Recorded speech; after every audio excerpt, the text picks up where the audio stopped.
Bonjour mes petits artistes bloqués.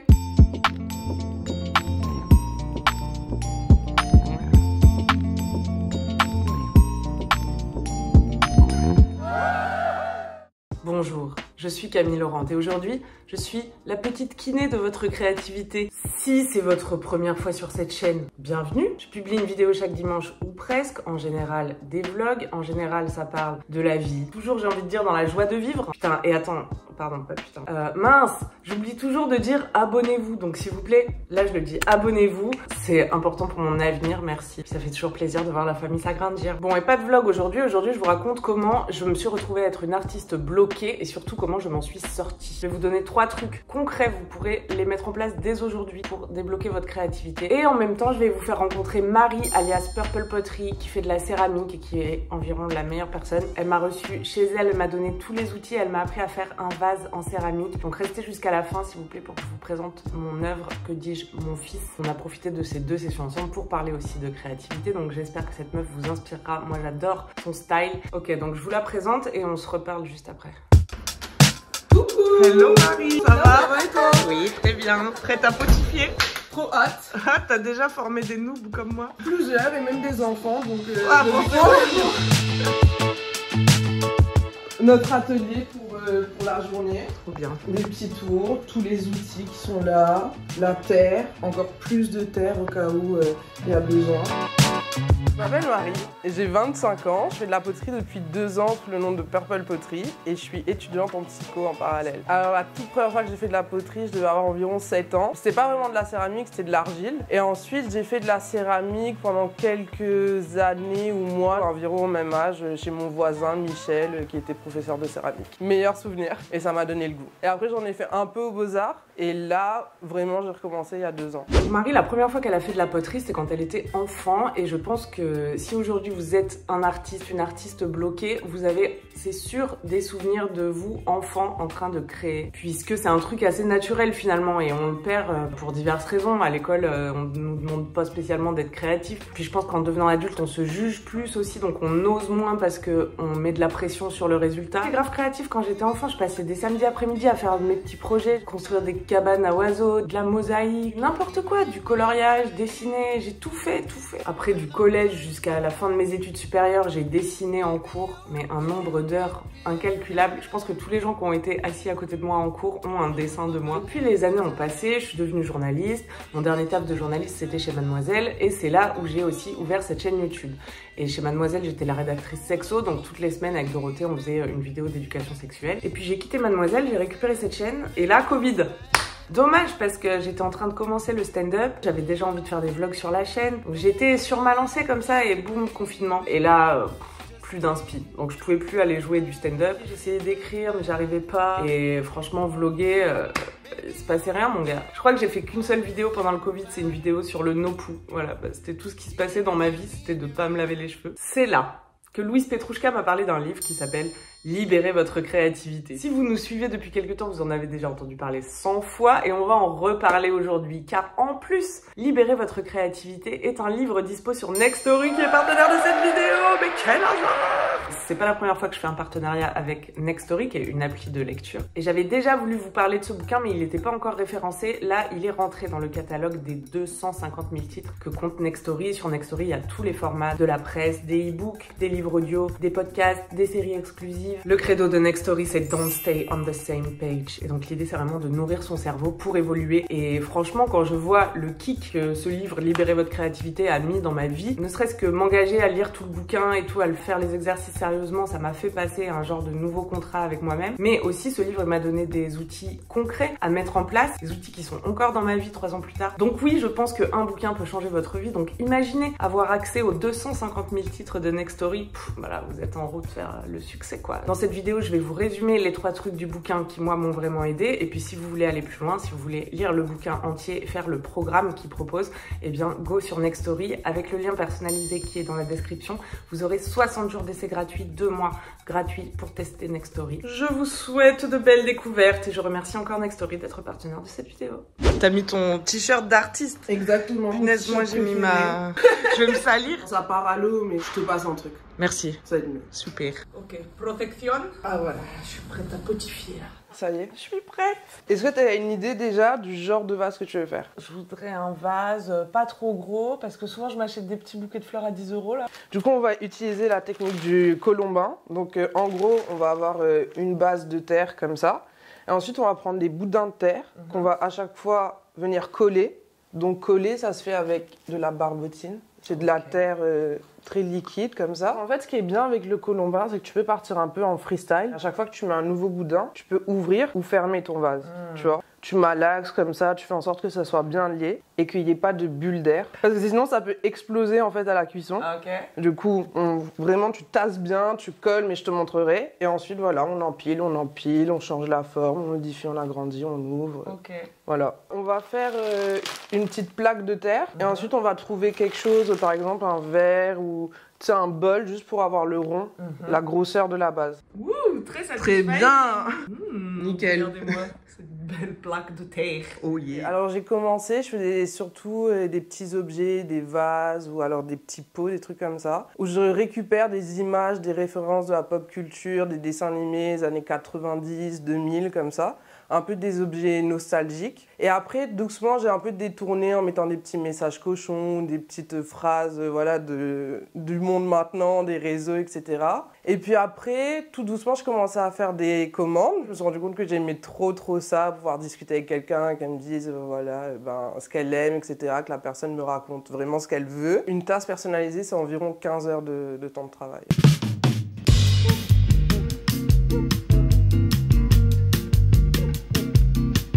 Regardez, en ce moment, je suis à Marseille et la ville m'a inspirée. La vue m'a inspirée. Regardez, c'est l'immeuble qui est là-bas. Quand j'ai eu mon dernier cours à la fac, je me suis dit, mais voilà, c'est fini le dessin et moi. J'aurai plus jamais autant de temps, les mains libres, pour dessiner. Et le dessin est grave sorti de ma vie. Depuis que j'ai suivi les conseils de Julia Cameron et de Libérer votre créativité, regardez. Regardez, la preuve.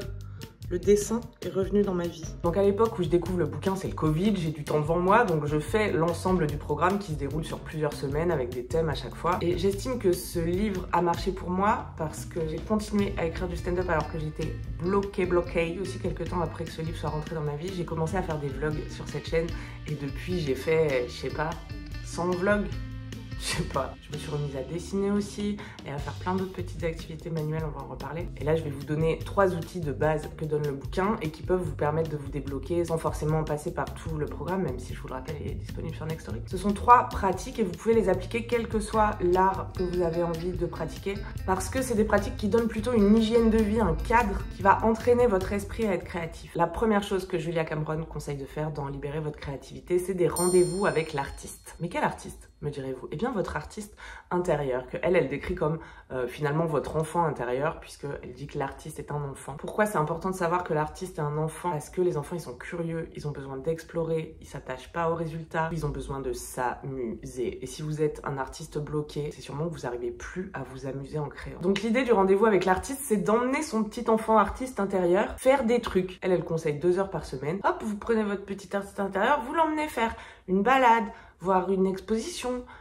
prendre un cours de je sais pas quoi. Ce qui est important là-dedans, c'est déjà de trouver ces 2 heures par semaine, de se les octroyer, quoi, de se dire oui, j'ai le droit de faire ce truc, parce que sinon on est bouffé par la vie, par tous les autres trucs qu'il y a à faire. Un de mes premiers rendez-vous avec l'artiste, c'était d'aller à l'atelier Geneviève à Paris. Il y a un endroit où tu peux peindre de la céramique, donc les objets ils sont déjà faits, t'achètes une tasse, une assiette, et tu passes un moment avec ta petite boisson chaude à peindre ton objet. Ensuite il l'émaille et tu reviens le chercher une fois fini. Ça m'avait tellement rempli de joie de faire ça, et depuis je me suis mise à l'argile auto-durcissante, et ça je m'aperçois c'est devenu mon rendez-vous avec l'artiste à la maison, quoi. Je fais mes petits trucs en argile, j'ai fait des porte-encens, j'ai fait des petites poupées russes. Il y a le reel sur mon Insta si vous voulez aller checker. Et ce rendez-vous avec l'artiste, il n'a pas obligatoirement une visée artistique. C'est pas vous qui devez produire quelque chose. Ce rendez-vous avec l'artiste, il permet de remplir son puits. Remplir le puits, qu'est-ce que ça veut dire? En gros, Julia Cameron, elle dit, on a un cerveau logique et un cerveau artiste. Notre cerveau artiste et l'art de manière générale fonctionne à base d'images. Il faut s'abreuver comme ça de choses extérieures qui vont ensuite par association devenir peut-être un jour une création de votre part. J'en fais un deuxième point parce que je pense qu'il faut qu'on parle des réseaux sociaux. J'ai fait une vidéo avec Louise Petrouchka sur les réseaux sociaux et la créativité et on discutait sur le fait que bien souvent scroller sur les réseaux ça détruit notre créativité en plus de notre confiance en nous et notre bonne humeur. Pourquoi? Parce que tu te compares à des gens qui peut-être pratiquent le même art que toi mais depuis plus longtemps et qui ont du succès parce qu'en fait tu es en train de voir le résultat de leur travail et pas les années de galère et de boulot derrière. C'est trop dur de regarder d'autres personnes faire ce que tu fais sans te comparer. Donc je pense que remplir son puits sur les réseaux c'est une pratique un peu risquée. On en avait conclu avec Loulou, en tout cas je vous mets le lien de la vidéo dans la description, c'est que ça fait tellement de bien aussi de sortir de son domaine quand on veut remplir son puits et de regarder des choses qui ont rien à voir avec ce que nous on a envie de créer in fine. Julia Cameron avait écrit: en remplissant le puits, pensez magie, pensez délice, pensez divertissement, ne pensez pas devoir, ne faites pas ce que vous devriez faire. Et juste parenthèse, au-delà de réveiller ma créativité, je crois que ça m'a fait beaucoup de bien à la santé mentale aussi parce que créer c'est vraiment dans notre nature et quand on perd ça, on perd un gros paramètre de notre équilibre. Tu sais, tu m'avais déjà posé la question une fois et je t'avais dit, pour moi c'est un peu logique en fait de créer dans ma vie, ça a toujours été comme ça, c'est toujours quelque chose que j'ai aimé depuis que je suis petite. Mais j'avais arrêté quand j'avais arrêté les beaux-arts, je me suis dit plus jamais, je touche à rien, c'est bon, c'est fini. Et là, en fait, de recommencer à faire ça, je me ressens moi-même, on va dire. J'ai l'impression de faire d'être sur ma voie, quoi. Même si à côté, j'ai mes études que j'adore aussi. Ça me porte, quoi. Ça me donne envie de me réveiller demain et de finir ce que j'avais à faire la veille. C'est ça, tu vois l'avancée, tu vois ce que... Et surtout de produire, tu peux te retourner et voir vraiment un élément concret de ta vie où t'étais, tu vois. Ouais, c'est vraiment bien. J'adore.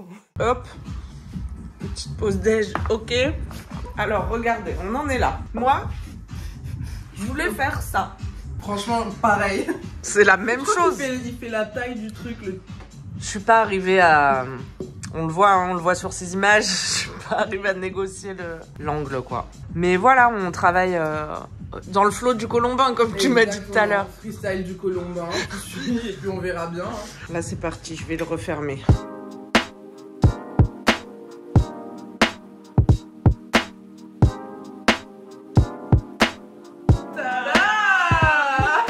Trop contente. Magnifique. Regardez ça. Est-ce que c'est la forme qu'on avait prévue? Pas du tout, c'est 3 fois plus grand. Donc là, tu vas le laisser sécher. Pendant au moins 3 jours. Ensuite, tu reviens, on fait la peinture. Ouais. On le laisse bien sécher. Et puis après, boum, au four. Super. Voilà. Et bien, fin de la journée, hein, j'ai envie de te dire. Tu peux nous présenter ton œuvre? C'est un vase canard, un petit canard du Love avec des petites ailes en forme de cœur. Voilà, et là tu mets tes petites fleurs. Ah, ça va être trop beau. Et puis voilà, je vais peindre de manière assez simple, je pense. Merci voilà. Marie. Merci à toi. Une réussite. Franchement, une journée de travail. On est là depuis 11h. C'est vrai? Je sais pas, 17h. Rendez-vous pour la peinture. Boum. Voilà, mon fils est prêt. Alors, il n'est pas exactement comme je l'avais imaginé. Je pense que c'est un bon truc pour se débloquer en tant qu'artiste aussi, c'est d'accepter d'être mauvais, d'accepter d'être débutant, parce que c'est le premier pas, accepter d'être un bébé artiste avant d'avoir pratiqué et de devenir peut-être un jour un grand artiste. Julia Cameron qui a écrit le livre Libérez votre créativité, les scénaristes, auteurs, poètes, réalisatrice. Sur sa fiche Wikipédia, il y a aussi écrit dresseuse de pigeons. Bref, c'est une femme aux multiples talents qui est aussi donc enseignante puisqu'elle donne des cours pour apprendre aux artistes bloqués à libérer leur créativité. Et donc dans ce livre, elle dit qu'un jour un étudiant lui a dit oui mais quel âge... alors d'accord, j'accepte d'être débutant, mais quel âge j'aurai quand je saurai faire du piano? Ben, exactement le même âge que si tu commences pas à faire du piano. Bon, attendez, c'est l'heure d'aller voir comment va mon fils. On se retrouve après pour le 3e truc qui a fait ressusciter ma créativité.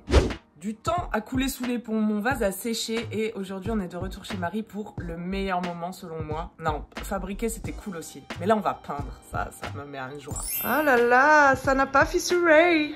Trop bien, bon bah ça veut dire j'ai bien réussi la première étape si c'est pas fissuré. Aucune fissure, rien. Ah là là. Maintenant on va poncer, ensuite on va peindre et puis ça part au four. Alors nous commençons par le ponçage. Donc on a du papier avec un gros grain, avec un grain plus fin. Ok, ponçage ok. Ponçage c'est fait et avec les petites éponges là, on va venir lisser encore plus pour avoir un super résultat. Là j'ai orange et rose en tête. Je voudrais faire des grosses fleurs.